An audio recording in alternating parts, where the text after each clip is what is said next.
करोड़ से ज्यादा लोगों की तरफ से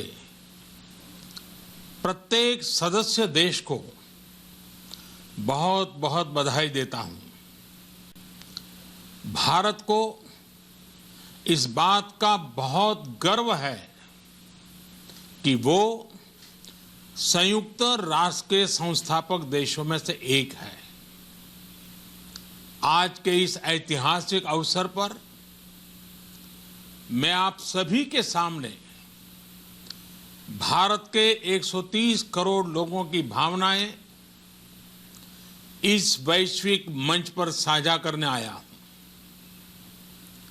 अध्यक्ष महोदय, 1945 की दुनिया निश्चित तौर पर आज से बहुत अलग थी। पूरा वैश्विक माहौल, साधन, संसाधन, समस्याएं, समाधान सब कुछ भिन्न थे। ऐसे में विश्व कल्याण की भावना के साथ जिस संस्था का गठन हुआ, जिस स्वरूप में गठन हुआ, वो भी उस समय के हिसाब से ही था। आज हम एक बिल्कुल अलग दौर में हैं। 21वीं सदी में हमारे वर्तमान की, हमारे भविष्य की आवश्यकताएं और चुनौतियां अब कुछ और है। इसलिए आज पूरे विश्व समुदाय के सामने एक बहुत बड़ा सवाल है कि जिस संस्था का गठन तब की परिस्थितियों में हुआ था, उसका स्वरूप क्या आज भी प्रासंगिक है?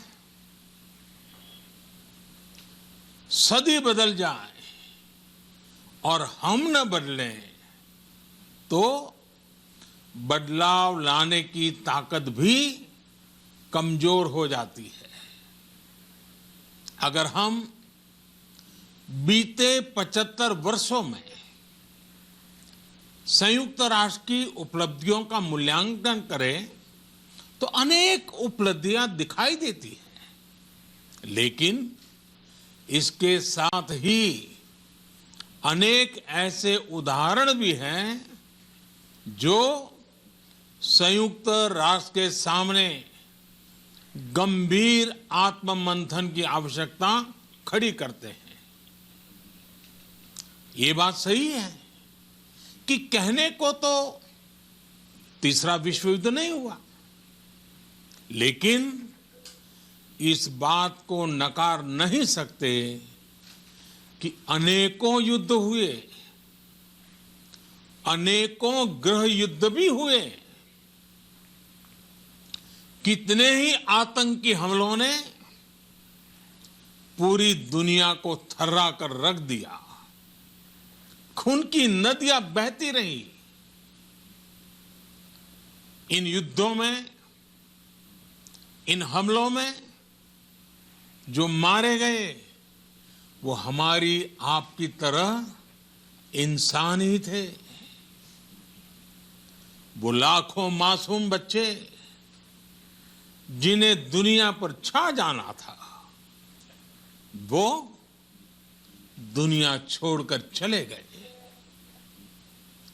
कितने ही लोगों को अपने जीवन भर की पूंजी गंवानी पड़ी, अपने सपनों का घर छोड़ना पड़ा। उस समय और आज भी संयुक्त राष्ट्र के प्रयास क्या पर्याप्त थे? पिछले 8-9 महीने से पूरा विश्व कोरोना वैश्विक महामारी से संघर्ष कर रहा है। इस वैश्विक महामारी से निपटने के प्रयासों में संयुक्त राष्ट्र कहां है? एक प्रभावशाली रिस्पांस कहां है? अध्यक्ष महोदय, संयुक्त राष्ट्र की प्रतिक्रियाओं में बदलाव, व्यवस्थाओं में बदलाव, स्वरूप में बदलाव आज समय की मांग है। संयुक्त राष्ट्र का भारत में जो सम्मान है, भारत के 130 करोड़ से ज्यादा लोगों का इस वैश्विक संस्था पर जो अटूट विश्वास है, वो आपको बहुत कम देशों में मिलेगा। लेकिन ये भी उतनी ही बड़ी सच्चाई है कि भारत के लोग संयुक्त राष्ट्र के रिफॉर्म को लेकर जो प्रोसेस चल रहा है, उसके पूरा होने का बहुत लंबे समय से इंतजार कर रहे हैं। आज भारत के लोग चिंतित हैं कि क्या ये प्रोसेस कभी एक लॉजिकल एंड तक पहुंच पाएगा?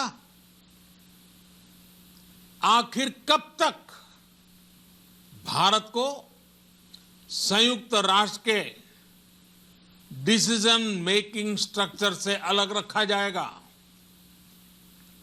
एक ऐसा देश जो दुनिया का सबसे बड़ा लोकतंत्र है, एक ऐसा देश जहां विश्व की 18% से ज्यादा जनसंख्या रहती है, एक ऐसा देश जहां सैकड़ों भाषाएं हैं, सैकड़ों बोलियां हैं, अनेकों पंथ हैं, अनेकों विचारधारा हैं, जिस देश ने सैकड़ों वर्षों तक वैश्विक अर्थव्यवस्था का नेतृत्व करने और सैकड़ों वर्षों की गुलामी दोनों को जिया है।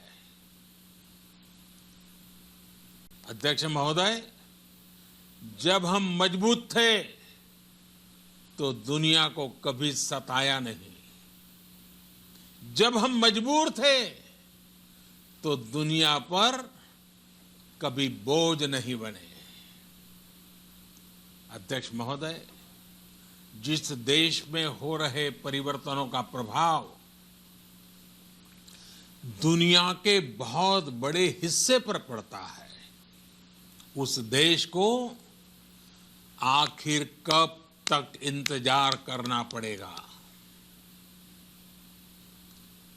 अध्यक्ष महोदय, संयुक्त राष्ट्र जिन आदर्शों के साथ स्थापित हुआ था और भारत की मूल दार्शनिक सोच बहुत मिलती जुलती है, अलग नहीं है।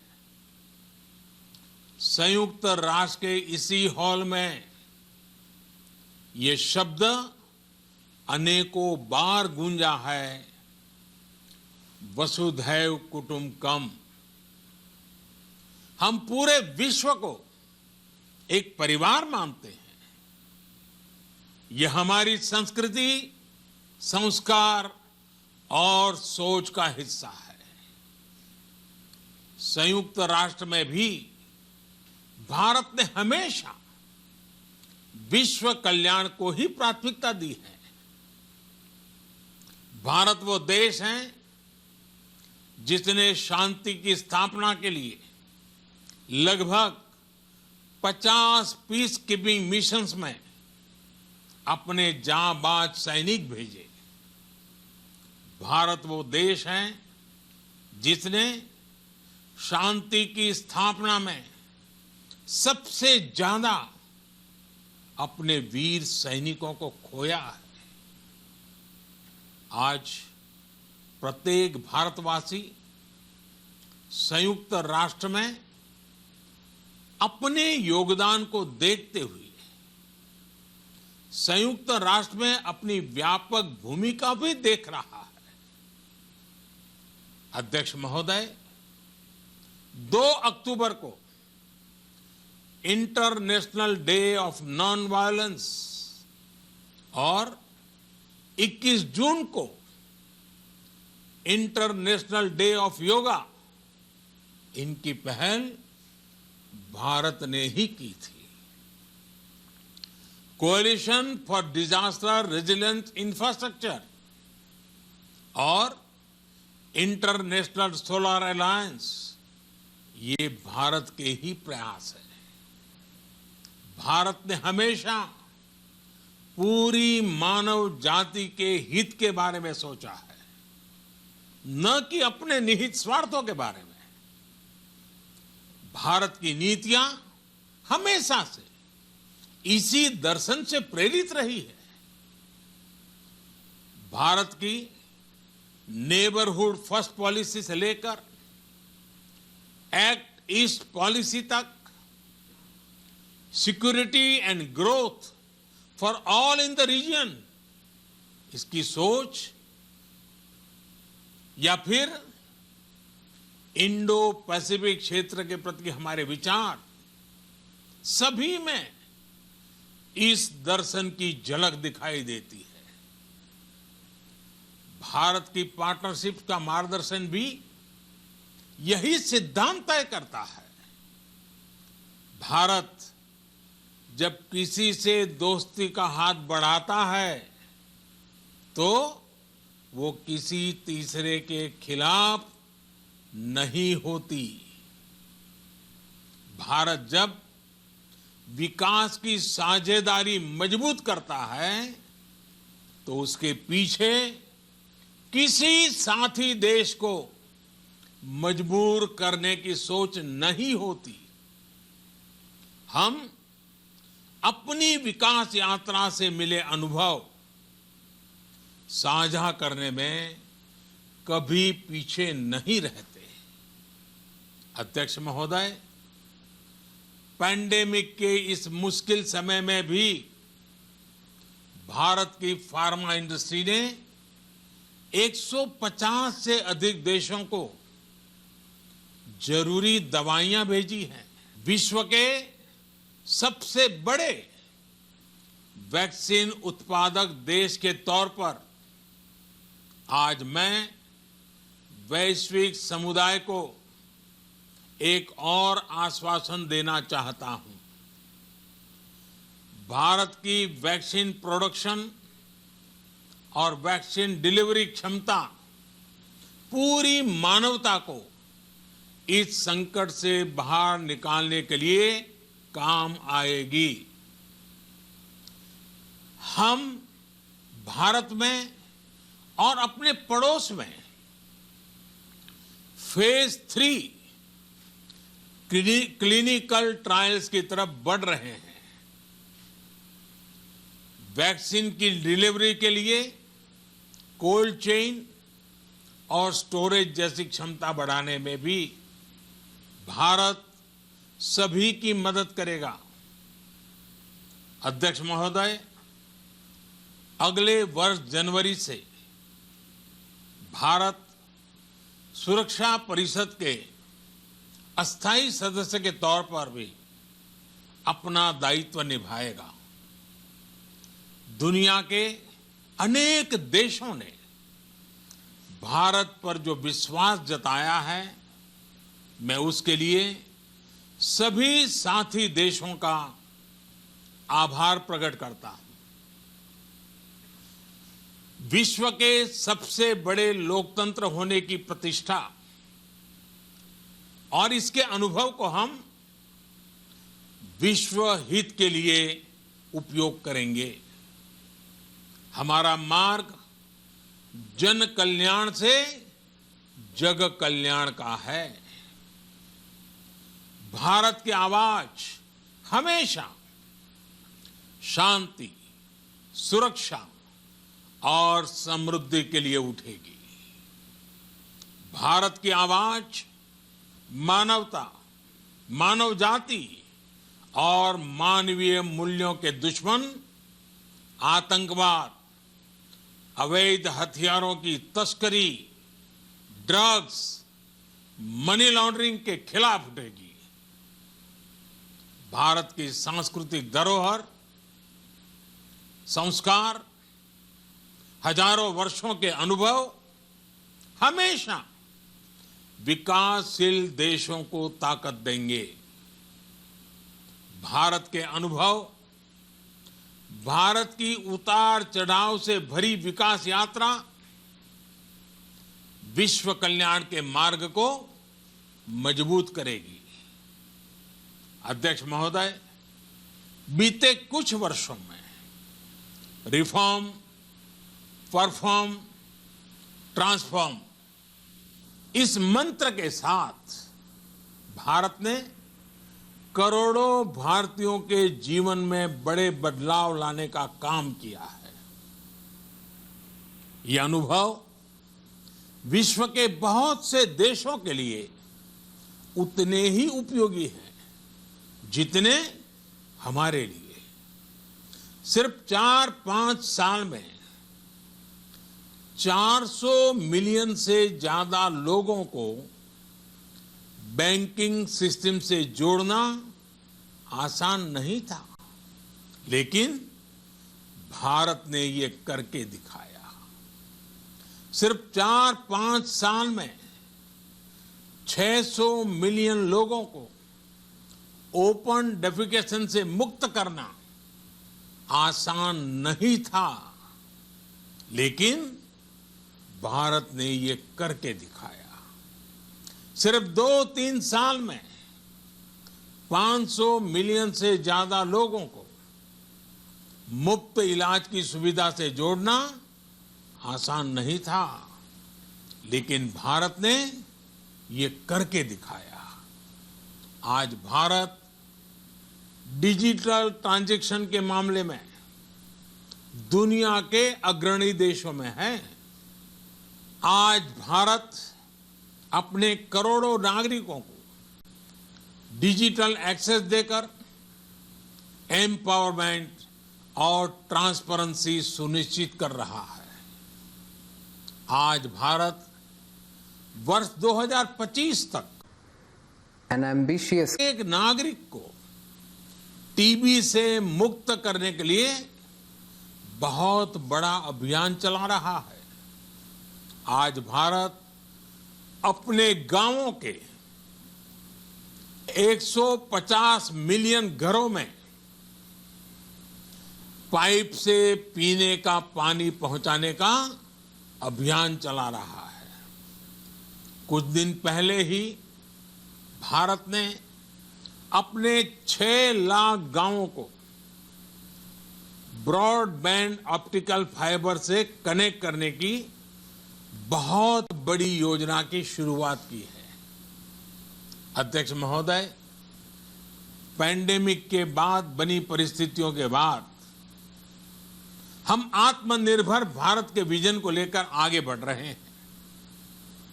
आत्मनिर्भर भारत अभियान ग्लोबल इकोनॉमी के लिए भी एक फोर्स मल्टीप्लायर होगा।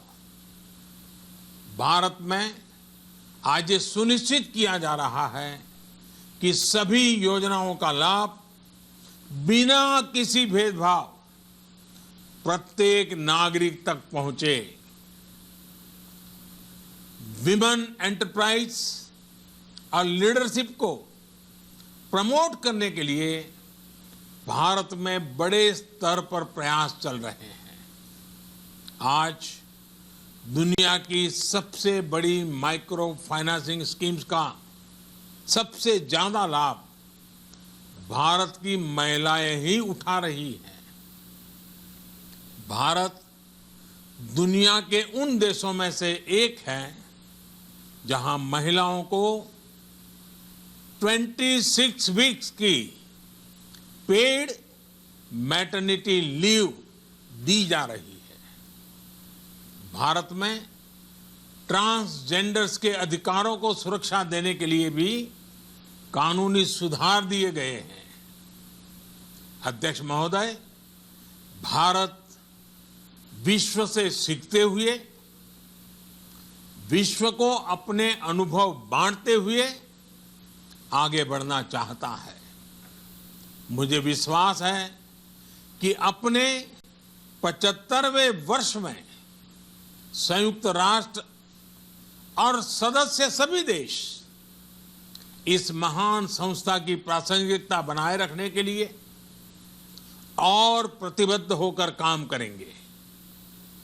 संयुक्त राष्ट्र में संतुलन और संयुक्त राष्ट्र का सशक्तिकरण विश्व कल्याण के लिए उतना ही अनिवार्य है।